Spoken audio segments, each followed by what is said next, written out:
Salut, c'est Rosalis. Aujourd'hui, on est au jardin Hamarikyu à Shiodome et on va faire le tour du jardin. Allons-y. Alors, les conditions sont assez exceptionnelles parce qu'on vient d'essuyer le typhon numéro 7 et on est en train de subir les effets de 3 typhons encore. Mais il y a une éclaircie, donc avec mon chéri, on se dit, allez, on tente le coup. Mais il fait super mushiatsu, c'est-à-dire il fait chaud, humide.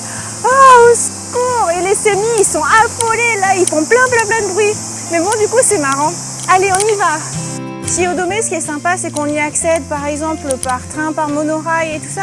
Tout est en terrasse, c'est-à-dire surélevé. Et en fait, il y a des énormes gratte-ciels partout.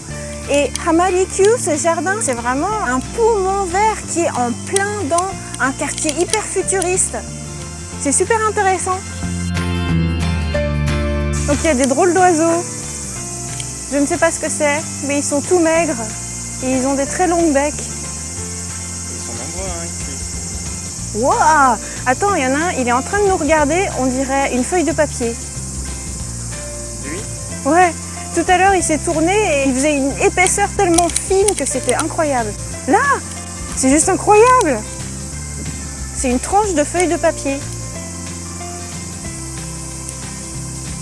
On dirait un bébé pélican. Un pélican qui a fait un régime. Un chat bien tranquille, mais que fait-il là?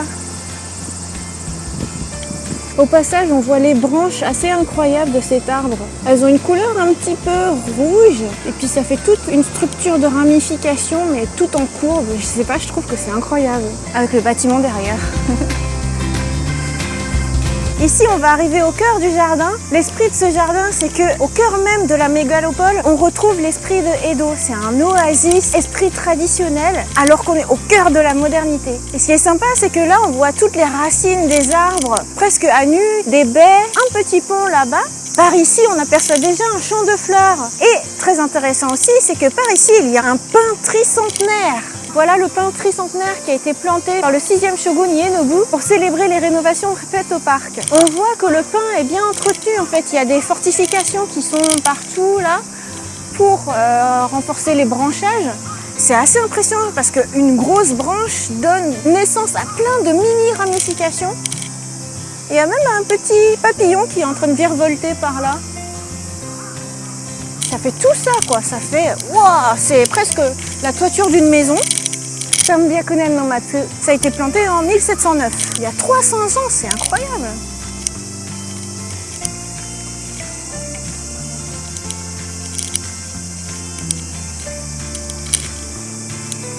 Regarde là, on voit mieux les branches, les structures. Donc on voit qu'il y a des grosses branches et on en voit des toutes petites. Il y en a plein. Du coup, ça pèse son poids, quoi. Et maintenant, on va monter sur le pont. On est arrivé au champ de fleurs. Il y a plein de fleurs et surtout, il y a beaucoup de libellules qui virevoltent partout. On va pouvoir traverser par le centre. Ce qui est drôle, c'est qu'on est déjà venu dans ce jardin plusieurs fois à différentes saisons. Il n'y avait pas toutes ces fleurs oranges. Le jardin se renouvelle sans arrêt. On y va! Attention aux flaques d'eau parce qu'après le typhon, il y a vraiment beaucoup de résidus des Oame. C'est vraiment sublime. On a le chant des oiseaux, il y a les libellules, il y a des papillons. Et c'est marrant parce qu'il y a encore quelques gouttes d'eau. Enfin, on sent vraiment qu'on arrive après un gros typhon. Il fait tellement beau et chaud, on a vraiment trop de la chance. On va continuer ce périple alors. Eh mais ça continue encore! Il est gigantesque ce champ de fleurs, ça continue encore par là. Je pensais que ça allait juste à un tout petit Hanabatake.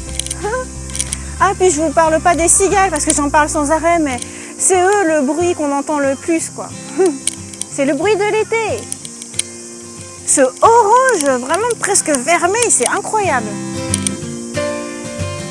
Franchement, j'espère que vous pouvez voir la faune en plus de la flore parce que c'est vraiment omniprésent, quoi. C'est une quantité de libellules. Waouh! Au fait, je vous parle des libellules, mais Morgane a le secret espoir d'attraper des Pokémon rares ici, pour Pokémon Go.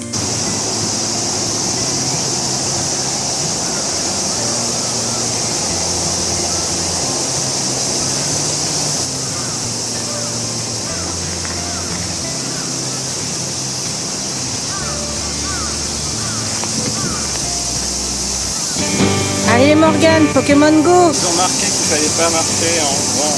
savez pas jouer en marchant, bref. Bon, il y a quelques Pokéstops dans ce parc. Mais personne qui a mis de l'or dessus, donc je pense pas des joueurs invétérés. Ce sera pas comme à Shinjuku-gyo, ouais. Autrefois, dans ce jardin, il y avait des bâtiments ici qui servaient de réserve pour le riz. Maintenant, ils ont mis des plantations à la place. C'est intéressant de voir comment ça a évolué au fil des années. Il fait tellement Mushi-Hatsui qu'il faut qu'on aille se poser dans une maison de thé.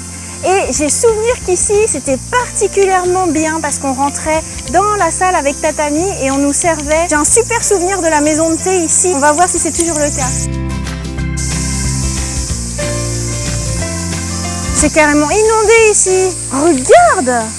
On dirait que les fleurs, elles ont été complètement inondées. Elles sont trempées de chez trempées. Oh là là là là. Oh là là. Ici, c'est juste incroyable le bruit que font les insectes. En fait, là, je vous mets majoritairement le son de mon micro-cravate, mais là, je vais switcher. Ça, c'est le vrai bruit qu'on entend. Allez, on re-switch.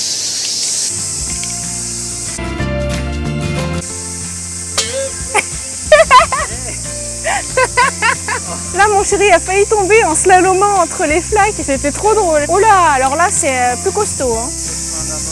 Oh, vas-y. Moi, je crois que je vais contourner plutôt. Je sais pas si c'est malin. Hein. Oh, attends. Waouh, waouh, c'est hyper glissant. Mais par contre, ce truc est fait exprès. C'est grave glissant. Hein. Je pense que nos chaussures sont mortes. Qu'est-ce que j'en savais, moi? En fait, c'est bien parce qu'ils avaient prévu quelque chose. Ils avaient prévu des petits passages. Mais en fait, il en manque un, quoi. Il y en aurait eu un de plus, c'était parfait. Wow! Il y a un mini oiseau qui m'est passé devant. On va sortir de l'aspect un peu marécageux. Waouh! Et ben ce périple, un petit peu dans les marécages, valait le coup parce que voilà la maison de thé. Du coup, ça aussi, c'est un pont qui a 300 ans. Oh, mais c'est incroyable! Otsutaibashi, le concept du pont est né il y a 300 ans. Il a été refait plusieurs fois.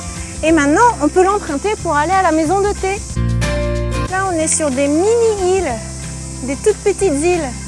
La mini-île. Waouh, regarde-moi ce tronc d'arbre.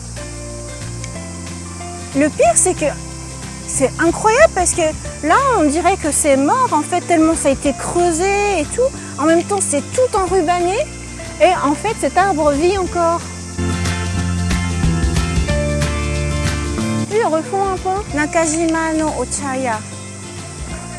En traduisant littéralement, ça fait la maison de thé de l'île centrale. Voilà, ça y est, on est dans la maison de thé.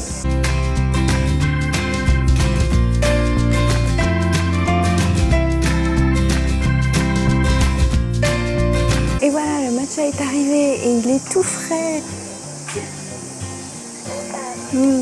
Ça rafraîchit. Et il y a le bon goût de matcha. J'adore ça. Et pour accompagner ça, bien sûr, il y a du wagashi. C'est trop mignon. Et c'est au parfum de hanzo, d'abricot japonais. Itadakimasu.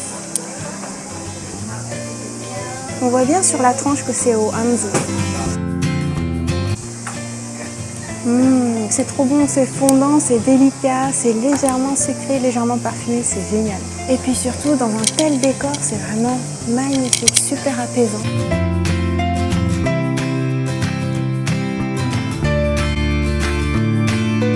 On vient de faire un échange avec mon chéri parce que le sien était au Azuki et moi j'adore ça. On est sur la terrasse du Chaya, c'est juste sublime. On a la vue, il y a eu un poisson volant, je sais pas, et une carte qui vient de sauter. Enfin bref, on a la vue sur le mini-lac. On a le meilleur point de vue sur tout le parc en fait. Ça valait vraiment la peine de supporter la chaleur, de traverser les marécages, la boue et tout. Pour être là, c'est vraiment un gros hobby, c'est la récompense. Puis le thé était sublime.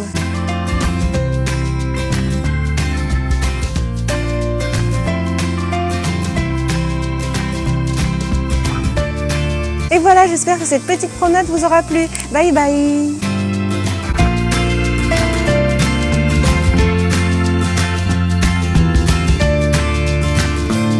Non, Pokémon Go? Bah écoute, Pokémon Go ici, c'était pas un grand parc. Hein. Alors autant il y a plein de Pokéstop dans le parc, hein, autant sur ces Pokéstop, il n'y a pas de leurres qui sont associés, c'est-à-dire il n'y a pas de joueurs invétérés du jeu qui sont là. En plus, les seuls Pokémon que je voyais, c'était des Pokémon assez classiques. Si tu regardes là, c'est des Tentacools, des Magikarp, des Rattata. Dans le parc, j'ai attrapé un Evoli. C'est le plus rare, entre guillemets, des Pokémon que j'ai trouvé ici. Donc, le parc Amalicue, il est bien pour profiter, pour admirer la nature, mais pas pour Pokémon Go. C'est dommage. On essayera de trouver un autre parc pour avoir des Pikachu, que je n'ai toujours pas.